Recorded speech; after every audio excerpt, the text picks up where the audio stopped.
Welcome back, y'all. So I don't think I made this clear at all in my prior video, but this first recipe ever that I'm trying is very, very bare bones. So very simple ingredients and no special methods like tangjong or yudane, because I want to know what we're working with before we start tinkering with things to try to make it better. And I'll post this recipe in the description below so you can also try it out and follow me on this journey. And now that all the ingredients are added, we're going to let it knead on medium speed until it passes the windowpane test. Let the mixer do the work!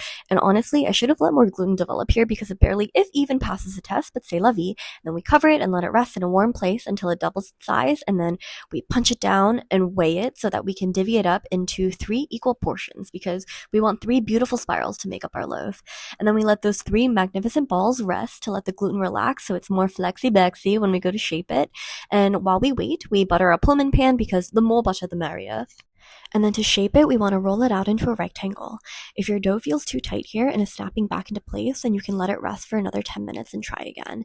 Then you're going to pull in each side to slightly overlap in the middle, which is called a letter fold in baking. And then we pinch the overlap seam together, and I'm flattening it down a bit here so that our final roll isn't too pudgy. And now we're going to roll it relatively tight down, and we're going to pinch that seam as well. And then we're going to place it on one side of the pan. I like to place 2 rolls on each end of the pan and then place the last roll in the middle.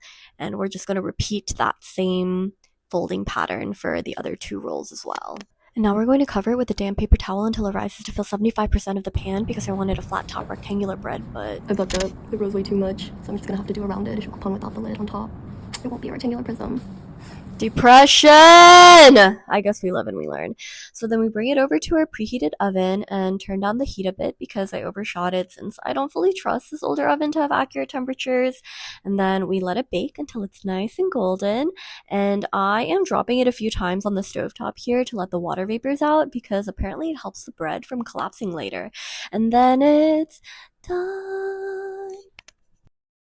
Sha-la-la-la-la. Sha-la-la-la-la, sha-la-la-la-la-la-la-la-la-la, do-do-do-do-do. Guys, it was actually so good. Please make this. Also, I did end up making a flat top using the same recipe for my boyfriend's parents the very next day, and it turned out so well. So stay tuned for the next iteration.